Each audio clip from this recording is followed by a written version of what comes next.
Почитувани гледачи, добро вечер и добре дојдовте.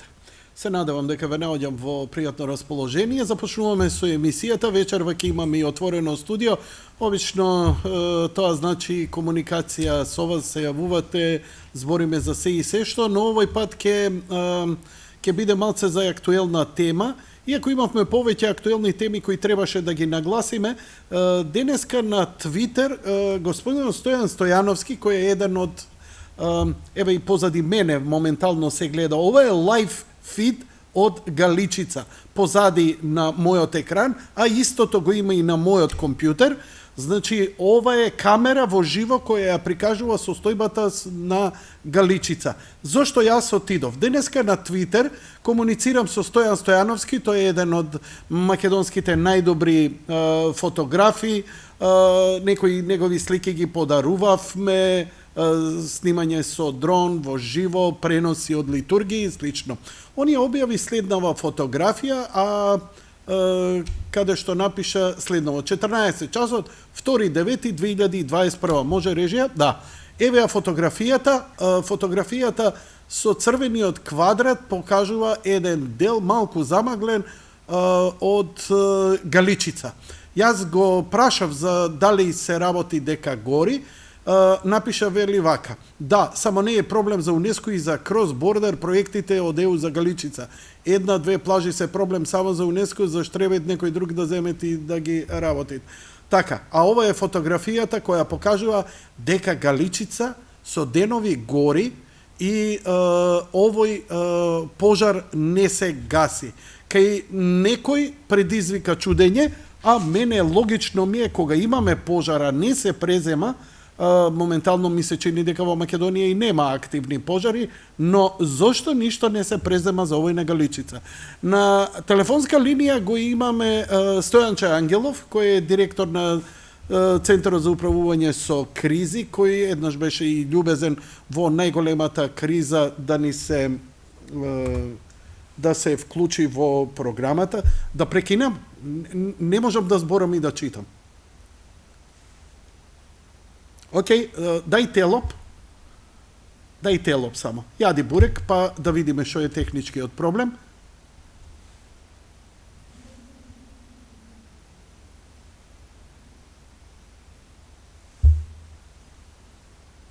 Немам ништо од тебе.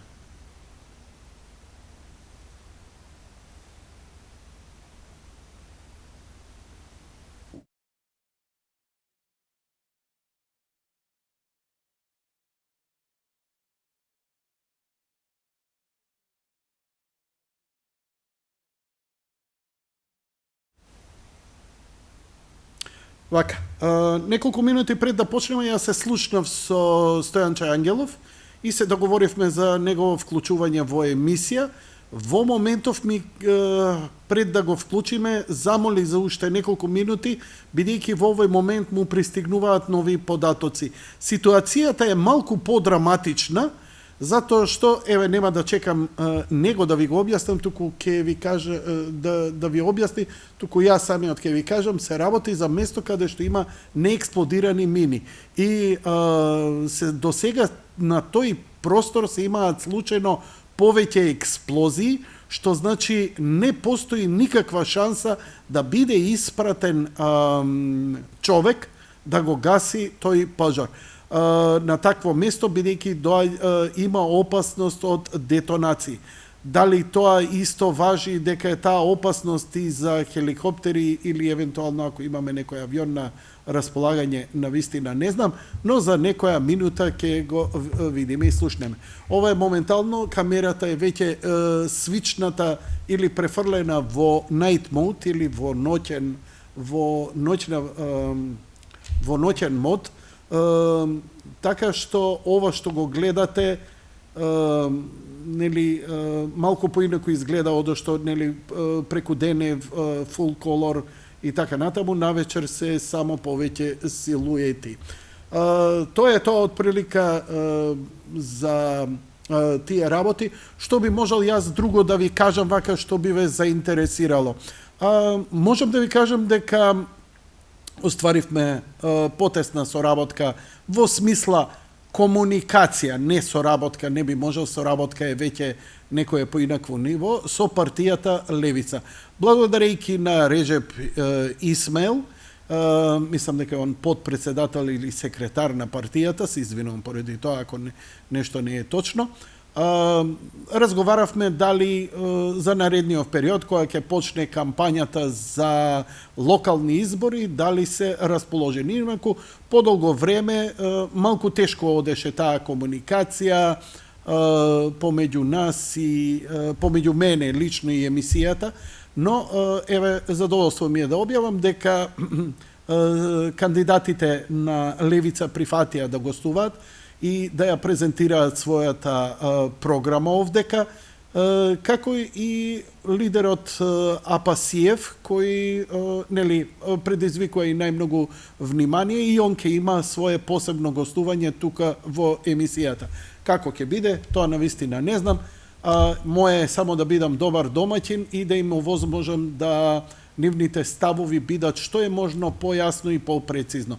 Така ќе биде и со другите. Инаку, Перо Камиказа или Петар Георгиевски, за мене Перо Камиказа, некогаш Перо Панкерот, после Перо Камиказа и така натаму. Исто така и он ќе биде, имаше многу тежок старт на мускули, малку поинаку беше дочекан овој пат од новинарите и он малку неподготвен, но има сосема доволно време и за тоа да се подготви, па да имаме една порационална дебата или да речем презентирање на ставовите, бидејќи ја немам намера да извлекувам од гостите кои ќе бидат кандидати најлошото.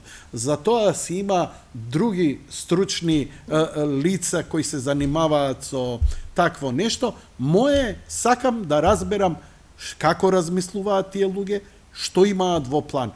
Кога би имале можност, што би направиле. А тоа, дали се добри, дали се лоши, дали имале вакво или онакво, ова или она, секако ќе имаат простор, ако сакаат они да постават такво нешто, да го образложат. Мене ме интересира програма, каков ја бенефит ќе имам ако ти имаш некаква власт во раце или граѓаните кај што ќе биде.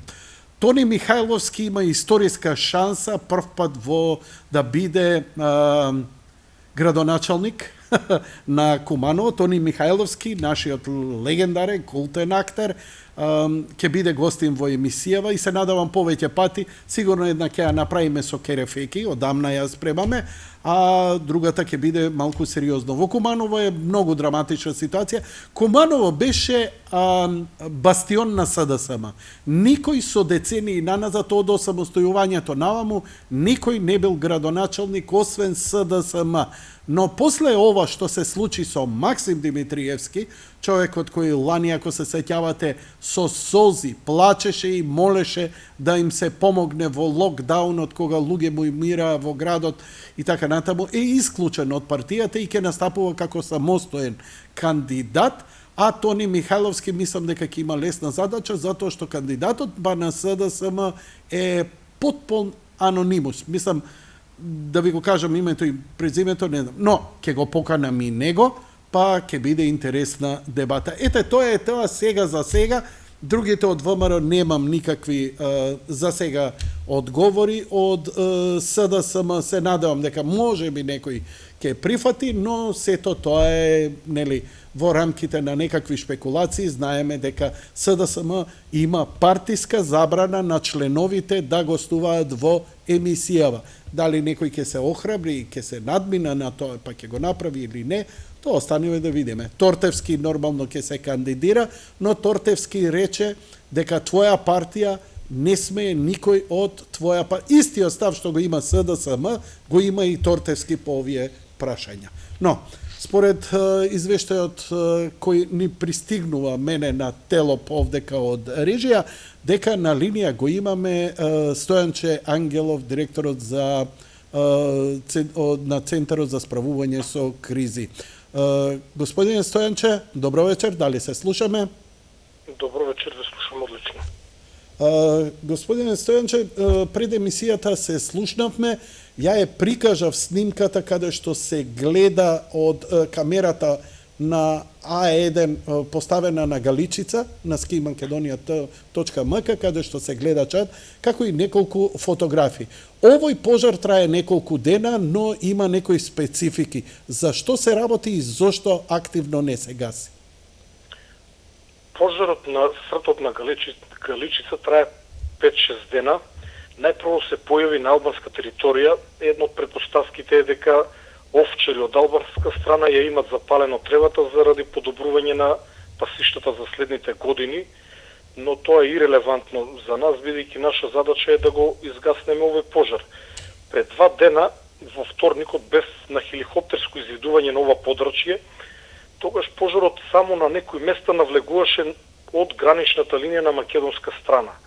Значи, самиот пожар се уште беше од другата страна и добро го разгледавме пожарот, инаку го знам добро тоа место, затоа што во неколку наврати сум планинарел на врвот Магаро, кој што е во непосредна близина, кој што е високо околу 2250 метри. Пожарот се движеше по самиот срд, по гребенот и воедно постоеше опасност да се спушти надолу кон шумите и од страната на Преспанското езеро и од страната на Охридското езеро. Но има една карактеристика за овој пожар, а тоа се 20 експлозии кои што се слушнале овие неколку дена. Значи, информациите од терен од надлежните институции зборуваат за најмалку 20 детонации, кои што најверојатно потекнуваат од мини, гранати и други експлозивни средства останати од Првата светска војна. Не се работи за неексплодирани гранати кои што били испукани од минофрлач или од друго артилериско орудие, паднале и не експлодирале.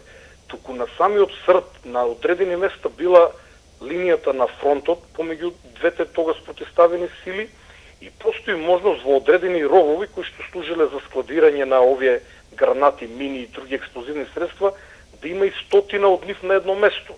Пожарот може да активира во било кој момент било каква од овие експлозивни направи, иако шансите се мали. Но во 2007 година исто това подрачје беше зафатено со многу поголем пожар и тогаш се слушнати можеби повеќе од 100 детонации за време на траењето на пожарот, кои што почнувале од самиот срд па и надолу движејќи се кон шумата. Поаѓајќи од нашето начело, барем се додека јас го водам овој главен штаб, за мене основното начело е safety first. На прво место безбедноста на луѓето. Безбедноста на луѓето кои што се дел од посадата на хеликоптерите, луѓето кои што летат со хеликоптерите, потоа и безбедноста на луѓето кои што гаснат на земја. Ние во една ваква ситуација не можеме да си дозволиме да ангажираме хеликоптер кој што додека го гасне пожарот, а гледачите верувам знаат дека понекогаш хеликоптерите доаѓаат на висина 10-15 метри над местото каде што гори, за прецизно да истурат водата, бидејќи ако ја фрлат од поголема висина, таа се распрснува во ситни капки, се прави како водена прашина, која што делумно испарува пред да падне на земјата. Значи, ние не можеме како главен штаб да дозволиме употреба на хеликоптер во ситуација кога во секој момент може да дојде до експлозија, која што може да го сруши леталото, но истото тоа важи и за пешадија. А пожарот во овој момент гори само трева и оние грмушки, кои што ние ги нарекуваме ниско стеблесто растение, од едни ниски смреки кои што растат по самата земја и кои што брзо се обновуваат. Нашата тактика е доколку пожарот се приближи до шумата, овде да направиме една тампон зона, но дури и таму постои ризик. Од оние информации кои што ние ги имаме сега, никој не може да ни гарантира дали и во шумата има вакви експлозивни средства, затоа што во 2007 година во големиот пожар се слушале експлозии како на сртот, така и додека пожарот се движел кон шумата. Јас конкретно за ова јавување бев мотивиран од еден твит каде што сум означен. Јас си благодарам на твитерџиите, благодарам на сите македонски граѓани кои што даваат совети како да се справиме, кои што критикуваат, но сепак би апелирал да не остава да ја вршиме нашата работа, затоа што, верувајте, нашите информации се малку подобри, а можеби многу повеќе подобри од информациите кои што ги имат твитерџиите или граѓаните на кои што ова не е работа. Воедно забележав на Твитер одредено ривалство кон она спасителна планинска служба од Охрид, каде што од нив се барало да го гаснат пожарот затоа што добиле некаков некакви пари од Европската унија. Тоа се луѓе кои што служат за спасување од планина, ако некој скрши нога, ако некој падне во провалија. Тоа не се пожарникари и ние од нив не можеме да бараме да гаснат пожар, особено на место каде што може да експлодира одредена граната и да убие некој од нив. Друга работа која што оди во наша полза е тоа што наутро има голема роса, се работи, како што реков, за надморска височина повеќе од 2000 метра. Росата го загаснува или го успорува ширењето на пожарот и тоа е доста спор. Информациите кои што ги имам од вечерва е дека тој не може вечерва ни случајно да се приближи до шумата. Наутро рано ние правиме изведување. Доколку забележиме тренд дека пожарот има можност да влезе во шумата, тогаш ќе ја прилагодиме стратегијата. Има еден планински шумски пат, најверојатно правен за сечење на дрва, кој што е во појасот на шумата и над него може да се исфрли пешадија. Значи, јас попрво би рекол, нека изгори травата, па нека изгори некое дрво, но да ги зачуваме животите на луѓето кои што може да настрадат во овој пожар.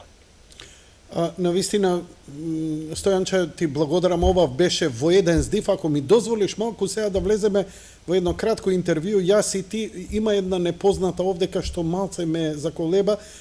Ти како директор на агенцијата за, како точно се вика, се извинувам во моментот, Центар за управување со кризи, си објасни точно и тука немам никакво подпрашање по ова. Но знаеш што, бидејќи си воен генерал, полициски генерал, добро ја разбираш и територијата, ја знаеш и од порано и од твоето искуство и така натаму. Имам неколку прашања.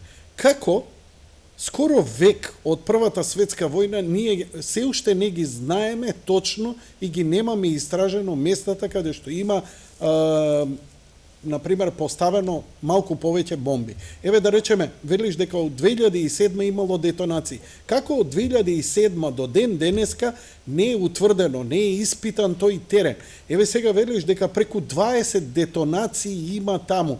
Мислам, како да е оставено на стихијата или не знам што се очекува. Знам дека е тоа непристапен терен и каде што не оди, но и ти сам викаш дека на Магаро си се качувал на тој врв. Најверојатно тие сртови ти се познати. Колку е па тоа опасно, утре пак ќе заборавиме и на пожарот и на све. Дали ме разбираш каде ми иде разговорот? Да разбирам.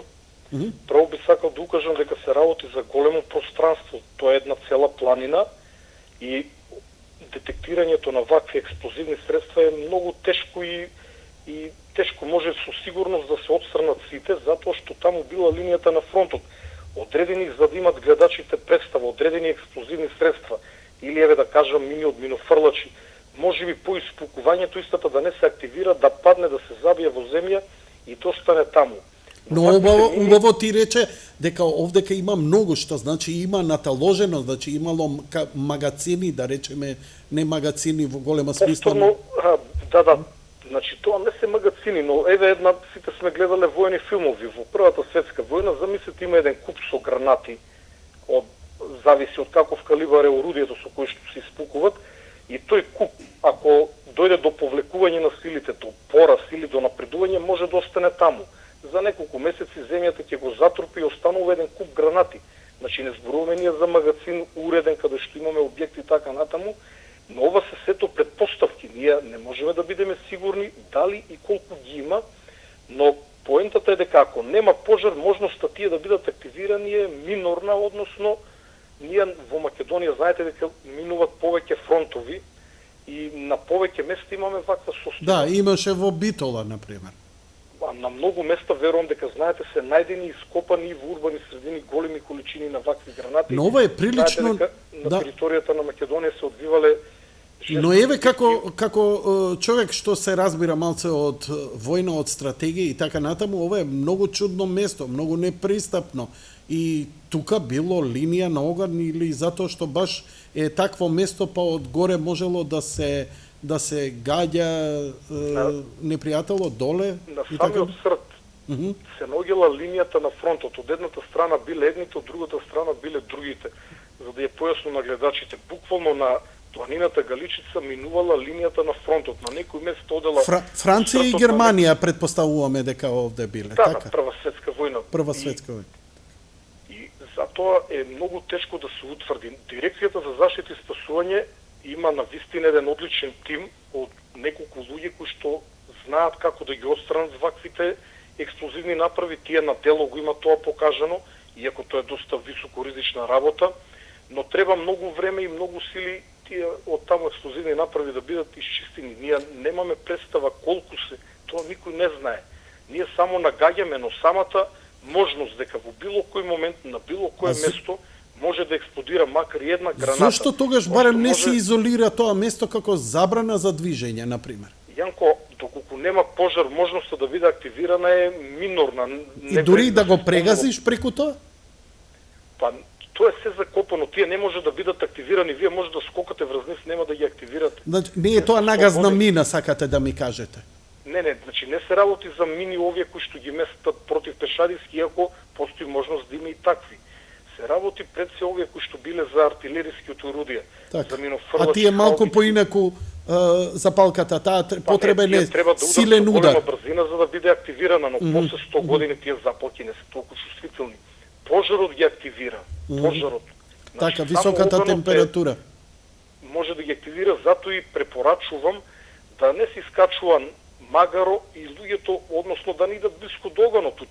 Ови имат домет, зависи од калибарот 5-60-100 метри и е убиствено дејство. Они колку и да се стари, ако дојде до експлозија, полни се со шрапнели, се сепат на ситни делови, можат, а замислите хеликоптерот колкава мете, ако хеликоптерот дојде на 20-30 метри. Еден шрапнел може да биде фатален, јасно. Токму така, зависи. Мислам дека добро објаснивте. Еве се разбравме малку од малку овака телефонски, добро визуелно, иако нели добро артикулирано и вака визуелно имавме представа за каква е ситуацијата. Добро, господине Стојанче, се надевам ќе се наблюдува во ситуација. Ни кажавте дека нема да дозволите да излезе од контрола, но на некој начин ова е контролиран пожар и подобро е вака да гори, одошто да се преземе нешто и да се влезе во непотребен ризик. Се согласувам, јас би сакал да се заблагодарам на твитерџиите и воиднина доколку забележат пожар, слободно нека ме бележат на Твитер. Јас обично од време на време погледнувам, ги читам информациите, па дури ако некои се наивни или не се најреални, сепак јас ги поверувам затоа што подобро за џабе да изгубам неколку минути, а може би понекогпат добивам и добри информации, но сепак и апелирам до твитерџиите да не остава да вршиме нашата работа. Тие нека делат совети, нема штета од давање совети. Кажете ми, има ли активни пожари во Македонија сега? Па во овој момент е само овој, има уште еден пожар кој што не е сериозен, кој што не би го ни споменувал. Секој ден имаме по неколку пожари, но благодарение на сега падот малку на температурите, но и на лекциите кои што ги научивме летово, па и претходните години, благодарение на брзите интервенции, сега ги сечеме пожарите од старт и не дозволуваме да се расшират. Кажете ми, дали има некаква разврска, имате ли некакви сознанија, иако ова прашање до МВР, за оние подметнувања на пожар? Дали конечно е некој уапсен, дали е утврдена некаква вина? Имаше малце тука некои јадачки, па дури од ваша страна, нели, биле ВМРО-вците, па затоа било украдена пилата од ова. Добро, тие се политички јадачки, нормални во ова наша конфигурација каква што сме, но генерално дали се утврди дека повеќето од пожарите се подметнати или навистина високите температури беа причината токму за избувнување на повеќе од нив? Јас во ниту еден момент не сум тврдил дека поголемиот дел од пожарите се подметнати. Да, имавме подметнати пожари, од страна на МВР се поднесени кривични пријави против повеќе лица. Конкретни информации може да побарате од МВР, немам увид, но има повеќе од 5-6 кривични пријави. Една од главните причини беше искрењето на жиците помеѓу бандерите. Не и далеководите, но посебно бандерите, затоа што летно време, нормално секое тело на топло се шири, но жиците се издолжуваат. Ако една жица помеѓу две бандери е 50 или 100 метра, таа ќе попушти неколку сантими од високата температура. Добро. И знаете дека дуваше и доста ветер, ветрот ги допираше жиците, летаа искри, бандерите се пониски од далеководите, искрите паѓаа на земја и сувата трева веднаш се палеше како барут. Ние имаме од страна на МВР документирани повеќе случаеви на очевидци кои што биле сведоци на палење на тревата од жиците од бандерите, но за тоа за неколку дена ќе излеземе со прецизна информација. Океј, ја ви благодарам за јавувањето, благодарам за љубезноста лично спрема нас емисијата, но и пред се гледачите. А секако ова ваше јавување ќе го издвоиме и вечерва ќе биде ставено на YouTube и ќе им го дадам на увид и на твитерџиите да го слушнат вашето објаснување. Ви посакувам добра работа, се слушаме во некоја друга прилика. Благодарам, пријатно. Пријатно. Почитувани гледачи, иако неочекувано вака ни стартуваше емисијата, еве се надевам дека исфункциониравме како јавен сервис да помогнеме и да информираме. Добри се овие информации, човек просто да се замисли каде треба и кога да шета. Може би треба да направам една емисија со некој историчар кој малку попрецизно ќе ги објасни фронтовите од Првата светска војна, бидејќи некако од Втората светска војна како да се тие работи, мински полиња, бункери и така натаму расчистени, дали предпоставувам заради поголемата организираност на партизаните и комунистичката партија, потоц на сето тоа било анулиран, но од Првата светска војна имаме пронаоѓање на неексплодирани мини и гранати. Мислам дека лани на градилиште Битола се најдоа огромен број, дури сега почнаа да се уништуваат една по една и тоа е голем, сложен и интензивен процес, а еве дознаваме дека и на Галичица имало фронтална линија каде што еве се слушаат вакви експлозии. Но уште еднаш јас ќе кажам, ако во 2007 имало пожар и се слушале експлозии, како до сега не се утврдени малку повеќе? Предпоставувам, сега моето прашање сигурно недостојанче, туку до надлежните би било. Зар немаме кучиња, немаме некакви детектори? Сепак тие мини се од метал, метален детектор може да ги најде. Ако може да се гази преку нив, значи може да се испитува теренот. Војската, полицијата, специјалните служби би требало секој чекор да го направат безбеден на оваа територија. А да слушнете дека од 2007 имало експлозии до ден денеска тие продолжуваат, иако е тоа голема територија, човек да се запраша во неколку кампањи на неколку години, тоа се само мои новинарски прашања кои мене во овој момент ми бликнуваат вака, инаку не сум ни на крај памет, ви велам, минута пред да почне емисијата имав јавување од господинот Ангелов заради тоа на Твитер, што беше поставено. На YouTube и позади мене има се вика каналот 2S Studio MK. Инаку има неколку камери во живо, една е од Галичица, камерата во живо. Ова е еве камерата како изгледа преку ден.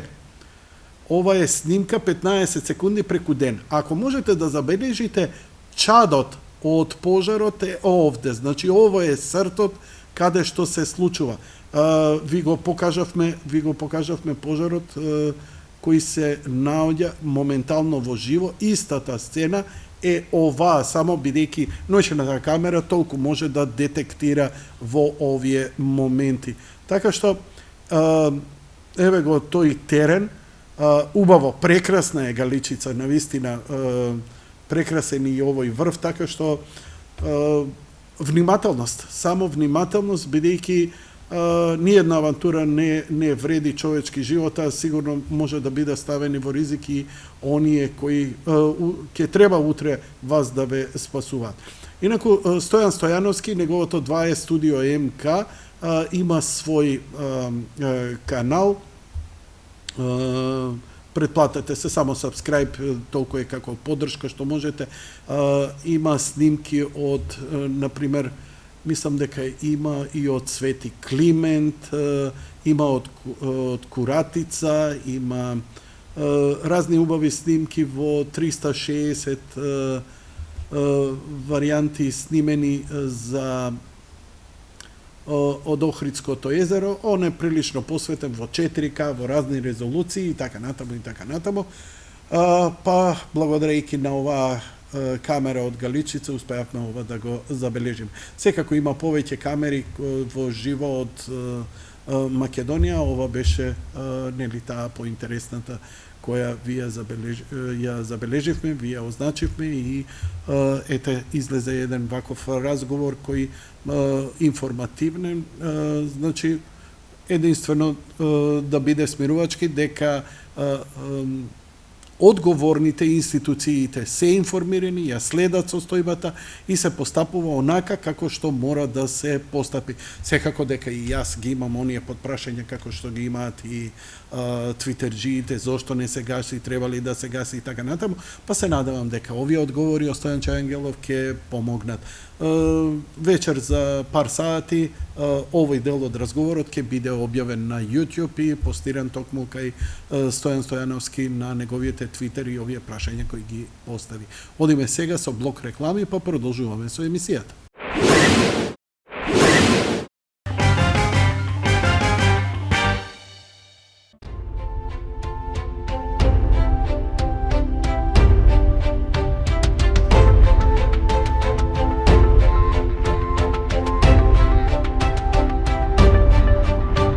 Визијата на Ѓорѓија Ѓорџ Атанасовски.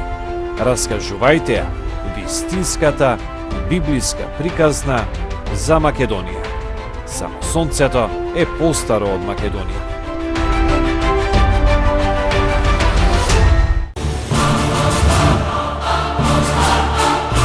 Големиот љубеник во еднината на Македонија. Донатор и голем хуманист. Големиот македонец.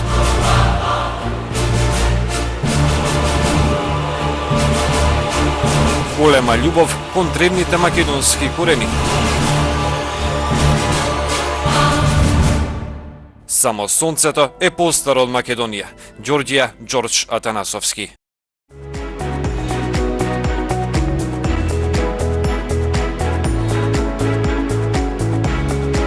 Во втората книга, Само сонцето е постаро од Македонија, од Ѓорѓија Ѓорџ Атанасовски, ќе чита коментари, соопштенија, реакции, изјави, интервјуа, заложби за одбрана на името и идентитетот, вечниот копнеж кон татковина.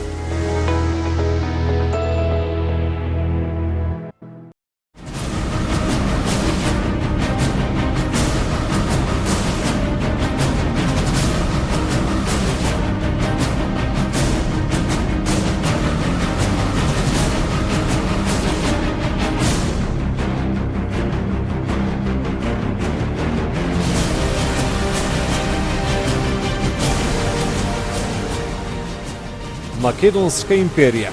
Издание на Ѓорѓија Ѓорџ Атанасовски. Дознајте ја вистината за македонската нација. Прочитајте повеќе на www.makedonskosonce.com. Телевизија Сонце. Единствена, македонска, национална телевизија. За заштита на македонските национални и стратешки интереси.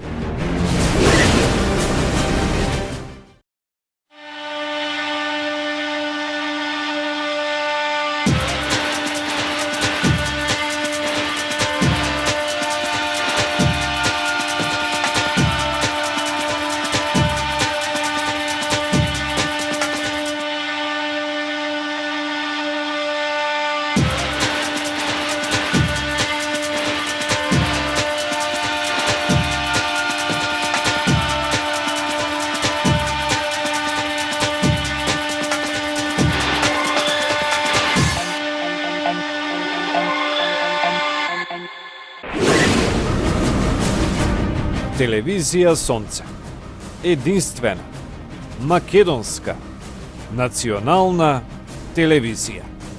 За заштита на македонските национални и стратешки интереси.